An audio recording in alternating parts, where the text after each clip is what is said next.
कहते हैं संघर्ष करने वाले की जीत होती है, जीत हुई है संघर्ष, क्या मानते हैं? जय श्री रघुनाथ जी महाराज की।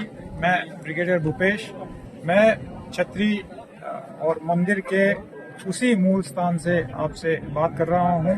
जैसा कि आपने देखा अभी प्रोग्राम में, हमारी जो पूर्व शर्त थी बाकी मांगों के ऊपर में विचार विमर्श करने के लिए और आगे बढ़ने के लिए, उस पूर्व शर्त को सरकार ने स्वीकार किया। हम सरकार का भी बहुत शुक्रिया अदा करना चाहते हैं, सभी आंदोलनकर्ताओं का शुक्रिया अदा करना चाहते हैं जिन्होंने मेरे प्रण में, मेरी प्रतिज्ञा में मेरा साथ दिया।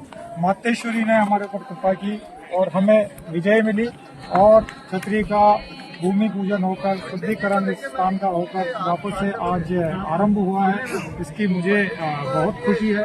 मैं सभी आंदोलनकारियों से, जिनका भी प्रत्येक हमारे साथ सहयोग रहा, जिनका आशीर्वाद हमें मिला, उनके लिए मैं बहुत बहुत आभारी हूँ।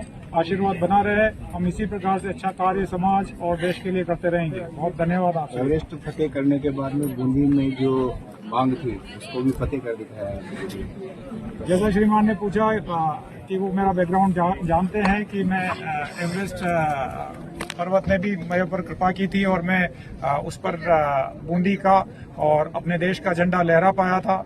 तो उसी प्रकार चैलेंजेस लेते रहना मुझे अच्छा लगता है। एक चैलेंज से दूसरे चैलेंज की तरफ बढ़ना मुझे अच्छा लगता है।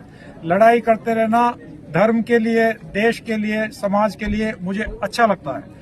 मुझे इन सब कामों को करने में मजा आता है। मुझे ऊर्जा दी है भगवती ने, भगवती का आशीर्वाद है मेरे ऊपर, मातेश्वरी का आशीर्वाद है मेरे ऊपर। उसी आशीर्वाद को और आप सबकी कृपा को लेकर मैं आगे बढ़ता हूँ। ऊर्जा मिलती है, काम होते हैं। कल बिरला साहब से मीटिंग हुई है, जो शर्तें थी, किस प्रकार बातचीत हुई है, इसमें क्या कहना चाहिए, लोग जानना चाह रहे हैं। जिस प्रकार से श्रीमान ने पूछा कि कल की मीटिंग के अंदर में किस प्रकार कार्रवाई हुई, क्या क्या चर्चाएं हुई, तो उसका विस्तार से हमने विज्ञप्ति दी थी। और उसके अंदर में सबसे पहले हमारी टेक्निकल एक्सपर्टीज जो थी एयरपोर्ट अथॉरिटी ऑफ इंडिया की, उनसे मुलाकात हुई, एडमिनिस्ट्रेशन से मुलाकात हुई। दोनों कलेक्टर साहब पधारे हुए थे, केडीए के सेक्रेटरी साहब और अदर ऑफिसर्स पधारे हुए थे।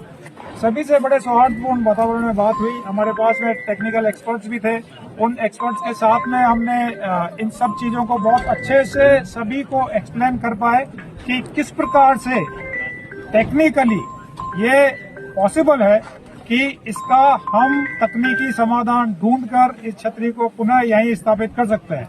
हमारी बातों को माना गया क्योंकि हम बहुत टेक्निक से समझकर फोर्सफुली उस बात को रख पाए और मातेश्वरी कृपा हुई तो ये बात मानी गई। बाकी मांगे हैं। बिरला साहब ने एक बार फिर आगे कदम बढ़ाया है सभी समाज के लिए, क्या कहना चाहेंगे बिरला साहब को? हमारी पूर्व शर्त थी कि छतरी इसी स्थान पर निर्मित हो।